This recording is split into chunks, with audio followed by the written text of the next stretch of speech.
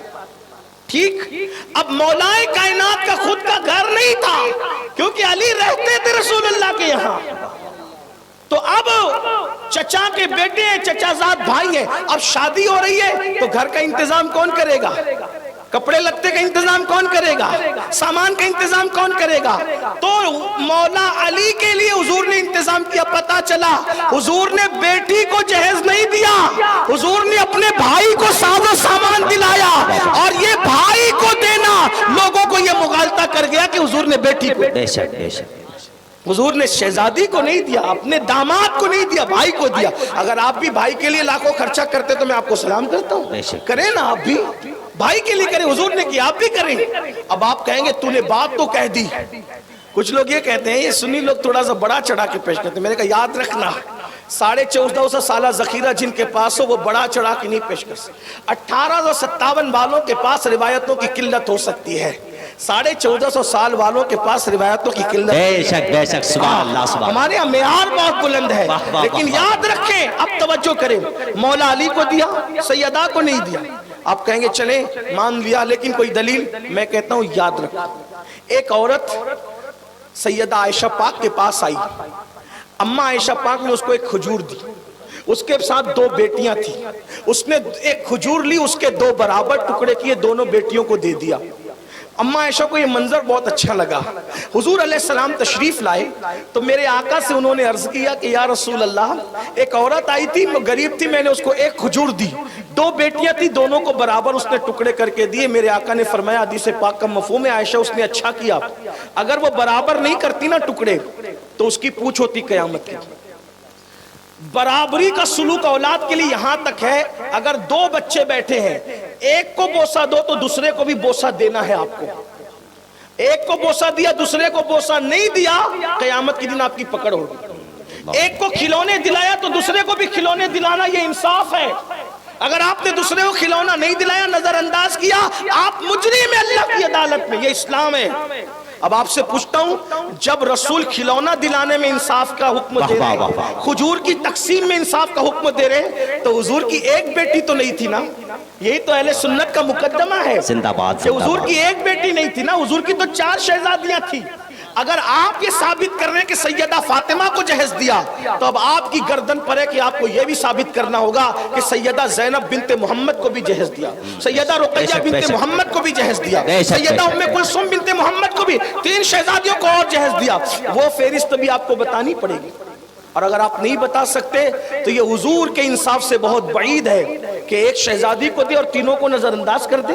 بلکہ ایک بات اور عرض کروں، جب سیدہ فاطمہ کی شادی ہوئی تو رسول اللہ صلی اللہ علیہ وآلہ وسلم کے پاس ان دنوں بظاہر مال کی قلت تھی، لیکن جب ان 3 شہزادیوں کی شادیاں ہوئی اس وقت تو سیدہ خدیجہ حیات تھی، سبحان اللہ سبحان اللہ، ملکہ تجار موجود تھی، زندہ باد زندہ باد، تجارت شام اور یمن تک جا رہا تھا، تو اگر دینا تھا تو اس وقت زیادہ دیا جاتا۔ ٹھیک، اب آپ سنیں، ان تینوں کو نہیں دیا، ایک شہزادی کو دیا۔ کیا کہنا چاہتے ہیں آپ؟ چلیں ٹھیک ہے، اب آگے بڑھتے ہیں۔ چلیے، جس مولا علی نے اپنے سسر سے جہیز لیا تو ان کی بھی تو تقریباً 9 بیٹیاں ہیں، تو جس نے لیا کم از کم وہ دیتا تو صحیح، وہ کسی کو خبر تھی نہ خبر تھی۔ حضور علیہ السلام کے داماد مولا علی نے اپنی بیٹی سیدہ زینب کا نکاح حضرت عبداللہ ابن جعفر طیار کے ساتھ کیا، کب جہیز دیا؟ بے شک بے شک۔ اپنی شہزادیوں کا نکاح کہ حضرت ام کلثوم کا نکاح فاروق اعظم کے ساتھ کیا، کب جہیز دیا؟ لینے والا جہیز نہیں دے رہے۔ یعنی 1450 سال کے بعد خیر آباد والے اور ہندوستان والوں کو یہ سنت سمجھ میں آئی، مولا کائنات نے سنت پہ عمل نہیں کیا۔ وہ صدیق اکبر جو کفن کے معاملے میں بھی سنت پر عمل کر رہا ہے. اما عائشہ سے پوچھا یہ بتاؤ رسول اللہ کو کتنے کپڑوں میں کفن دیا گیا؟ کہا 3 کپڑوں میں. کس دن وصال ہوا؟ کہا پیر کے دن. دعا کرتے کاش وصال بھی پیر کو ہو جائے, 3 کفڑوں میں کفن ہو جائے تو جاتے جاتے سنت ادا ہو جائے. خدا نے ایسی لاج رکھی, 63 سال کی عمر ہی میں وصال ہوا, پیر کے دن ہی وصال ہوا اور 3 کپڑوں میں کفن.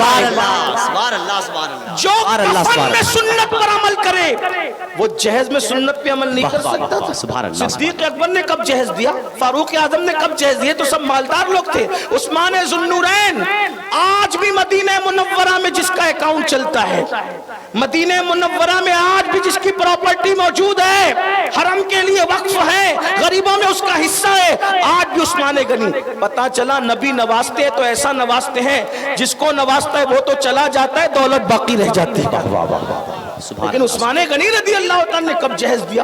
اس کا مطلب یہ ہے یہ جہیز اپج ہے ہندوستان والوں کی, وہ بھی اپنے یہاں سے نہیں ہے, وہ کہیں اور سے آئی ہے. ہاں اس سے آپ کو توبہ کرنی چاہیے اور عہد کرنا چاہیے. ہم نے اپنے مالیگاؤں میں اس کی تحریک چلائی اور ہر جلسے میں لوگوں سے کہا اب جو نوجوان شادی کرے گا وہ طے کرے اپنے نبی کے نام پہ, نبی کی ملت کو بچانے کے لیے, نبی کے دین کے تحفظ کے لیے, کہ انشاءاللہ اگر میں شادی کروں گا تو جہیز نہیں لوں گا, سسر دے گا تو بھی نہیں لوں گا. اور پھر ہم نے ان لوگوں سے بھی کہا کہ جن کی شادیاں ہو چکی ہیں وہ یہ ارادہ کریں کہ میں اپنے بیٹوں کا پوتوں کا نکاح کروں گا, میں جہیز نہیں لوں گا. ذرا دیکھتا ہوں نبی کے نام پہ کتنے لوگ وعدہ کرتے ہیں کہ آج سے انشاءاللہ ہم جہیز نہیں لیں گے.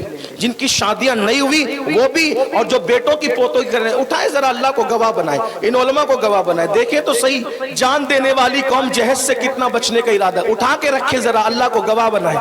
سبحان اللہ, تھوڑا اور اٹھا کے رکھیں. کچھ لوگ سوچتے ہیں نا ماشاءاللہ, دیکھو کچھ بھائی تو کھڑے ہو رہے ہیں ماشاءاللہ, یہ ہماری سنی قوم کا جگر ہے کہ وہ آگے بڑھتے ہیں. اٹھا کے رکھے ذرا, فرشتوں کو گواہ بنائے, اٹھا کے رکھ. ایک بات یاد رکھنا, اگر جہیز کی بھیک لوگے نا کچھ دن میں ختم ہو جائے گی, لیکن اگر کسی غریب کے دل کی دعا لگ گئی تمہاری نسلوں تک اس کی برکتیں باقی ہیں. سبحان اللہ سبحان اللہ, نسلوں تک برکتیں باقی ہیں. زندہ باد زندہ باد.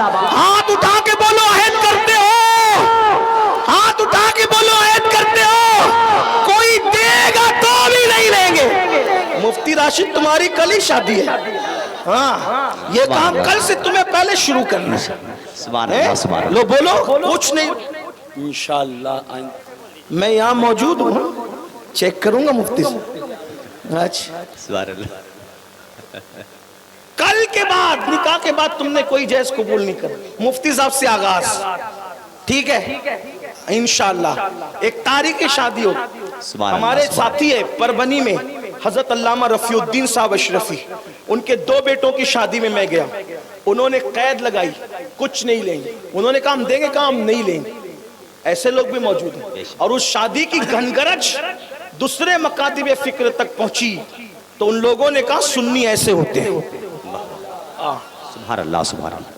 اسی منبر پر ہمارے جمیل رضوی صاحب بیٹھے ہوئے, انہوں نے بھی اپنے بیٹے کی, وہ چکے ہاتھ اٹھا چکے تھے, نہیں کچھ لیا.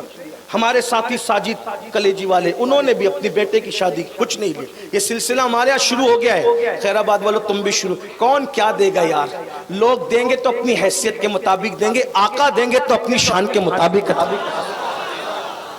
کریم ایسا ملا کہ جس کے کھلے ہیں ہاتھ اور بھرے خزانے, بتاؤ اے مفلسوں کے پھر کیوں تمہارا دل اضطراب میں ہے. بات ختم کرتے ہیں تو یاد رکھنا, بولو جہیز کا بائیکاٹ کرتے ہو انشاءاللہ. انشاءاللہ وہ کہیں گے ہمیں دینے کا, ہم نے نہیں لینا. کبھی کسی اور موقع پہ تم اپنی بیٹی کو جو چاہو دے دو, تم مالک ہو.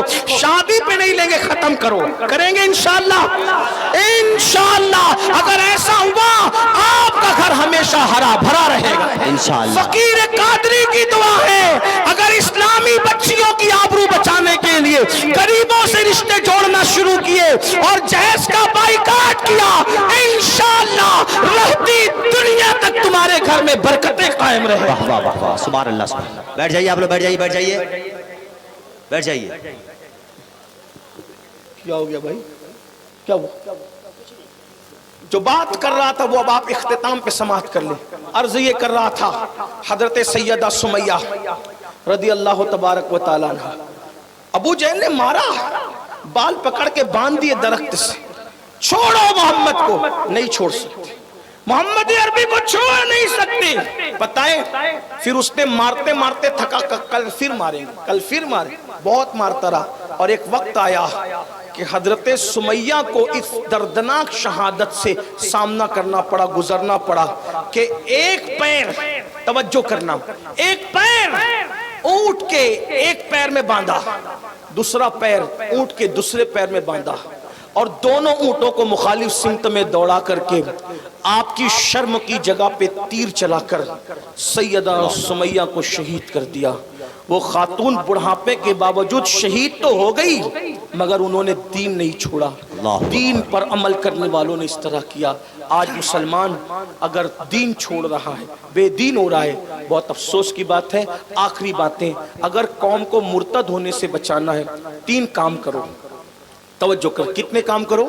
3۔ نمبر 1، دیندار بنو، نمبر 1 پکے دیندار بنو، ایک دوسرے کو دین سکھاؤ، دین پر عمل کرو، دیندار۔ نمبر 2، مالدار بنو، مالدار بنو، اس لیے کہ غربت کبھی کبھی کفر تک پہنچاتی ہے۔ جو مالدار لوگ ہیں وہ دوسروں کو کاروبار سکھائیں، آگے بڑھائیں، اپنا اپنا مت دیکھو، دوسروں کو کھڑا کریں، دوسروں کو مضبوط کریں، جو جس طرح سے کسی کی حفاظت کر سکتا ہے، دولت سے مدد کر سکتا ہے کرے۔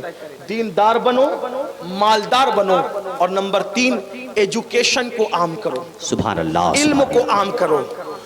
اونچے مینار اور اونچی گنبد بنانے کی بجائے اچھی درس گاہیں بناؤ، اچھی تعلیم گاہیں بناؤ، اپنے اسکول ہوں، اپنے کالجز ہوں، اپنے مدارس ہوں، اپنی یونیورسٹیاں ہوں، اس لیے اہتمام کریں۔ بلکہ یہ بھی کہتا ہوں، ابا کا انتقال ہو، چچا کا انتقال ہو، گھر میں کسی کا انتقال ہو تو آپ ان کے نام پہ کھلاتے ہو، پلاتے ہو، سب کرتے ہو، کرو، منع نہیں کرتا، لیکن ان کے ایصال ثواب کے لیے کسی تعلیم کی ذمہ داری اپنے سر لے لیا کرو۔ دین بھی پڑھاؤ، دنیا بھی پڑھاؤ، بچیوں کے لیے بہترین ادارے ہونے چاہیے۔ اگر کوئی کہتا ہے پردے والی بیٹیوں کو نہیں آنے دیں گے تو کہو ہم تمہارے پاس بھیجیں گے بھی نہیں، انشاءاللہ ہم خود اتنے اچھے ادارے بنا لیں گے کہ تمہاری بیٹیاں ہمارے یہاں آنے پہ مجبور ہو جائیں۔ لوگوں کی ضرورت پڑتی ہے، 3 چیزوں پہ ہمیں محنت کرنا ہے، دینداری، مالداری اور ایجوکیشن۔ اگر یہ ہو گیا دنیا بھی کامیاب ہے، آخرت بھی کامیاب ہے۔ اللہ ہم سب کو توفیق دے۔ گفتگو کے درمیان کوئی غلطی ہو تو اللہ معاف کرے۔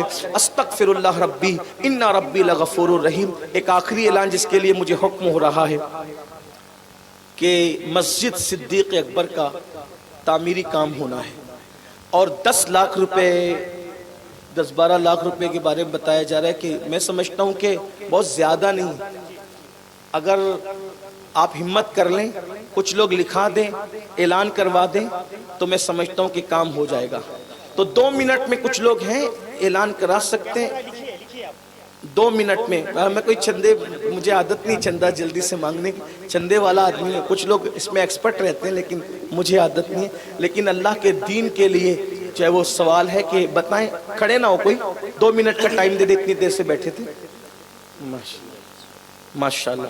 الحاج ظہیر احمد صاحب، انہوں نے 25,786 روپیہ۔ اللہ ان کے رزق میں خوب برکتیں عطا فرمائے، اللہ ان کی نسلوں کو برکتیں دے، اور اللہ ان کو صحت دے، شفا دے، جو بھی گھر میں بیمار ہو اللہ ان سب کو شفا عطا فرمائے، آمین اللہم آمین۔ ماشاءاللہ۔ حاجی انوار احمد عرف حاجی بابو مرحوم کے صاحبزادے کی طرف سے ان کے ایصال ثواب کے لیے 5,051 روپے۔ اللہ تعالیٰ ان کے والد کی مغفرت کرے، درجات بلند فرمائے۔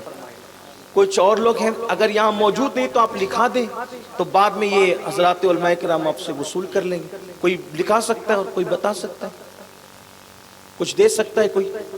مسجد کی تعمیر میں یاد رکھیے، جب تک مسجد قائم رہے گی اس کا ثواب آپ کو ملتا رہے گا، اس کا اجر آپ کو ملتا رہے گا۔ محترم حضرات، آج کا عظیم الشان پروگرام حاجی مشتاق احمد صاحب سعودی والے یہ بیٹھے ہوئے یہاں پر، کیا نام ہے بھائی؟ اس کو ایسا لگتا ہے کہ یہ کچھ نہ کچھ اعلان ضرور کریں گے، یہ پورا پروگرام انہوں نے سجایا ہے۔ مشتاق بھائی، حاجی عبد الاول، ماشاءاللہ 5,000 دیکھیں یہ کام ہو رہا ہے نا، ماشاءاللہ لکھ لیں، اور پھر بعد میں 2 منٹ کا ٹائم ہے اور اس میں سے کچھ سیکنڈ چلے گئے، کچھ سنیوں سوچنے کا نہیں، یہ موقع بار بار نہیں آئیں گے. چندہ تو ہو سکتا ہے پھر ہوگا لیکن ہم نہیں ہوں گے، اتنا یاد رکھنا. کتنے لوگ ہیں ذرا بتائیں؟ ماشاء اللہ.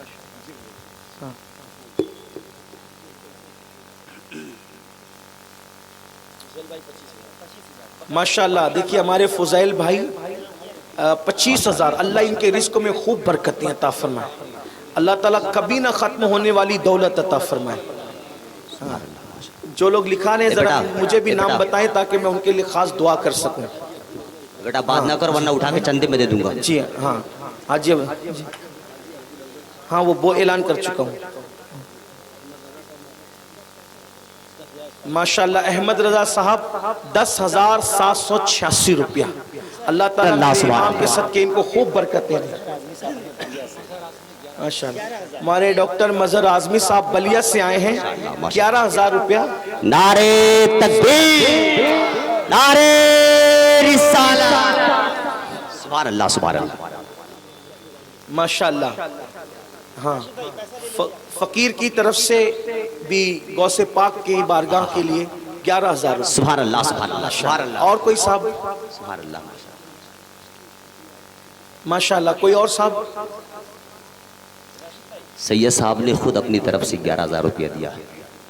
نعرہ لگا لے ایک مرتبہ، نعرے تکبیر، نعرے رسالت، علماء اہل سنت، مشایخ اہل سنت. اچھا آپ ایک کام کرتے ہیں، 2 منٹ اب پورے ہو رہے ہیں، حالانکہ رکیں گے تو اور ہوگا، لوگ سوچ رہے ہیں، لیکن اتنا کرتے ہیں سب لوگ اگر کوئی 1 روپیہ بھی دے سکتا ہے سب شامل ہوں، سب شامل ہوں، یہاں آئیں اور اسٹیج کو دھکا دیے بغیر نہیں سب لوگ یہاں آ کر یہاں ڈال کر جائیں تاکہ یہاں سب علماء گواہ ہو جائیں، سادات کرام گواہ ہو جائیں.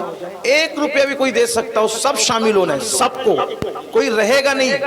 ادھر مسافہ نہ کر یہاں دے دے، جن کے پاس ہے وہ دے دے، جن کے پاس نہ ہے یہاں سے لے کے چلے جائیں. نہیں لے کر نہیں جا سکتے، مسجد کا چندہ آپ نہیں لے جا سکتے. شمشاد احمد صاحب 5,000 روپیہ. اللہ پاک برکت عطا کرے.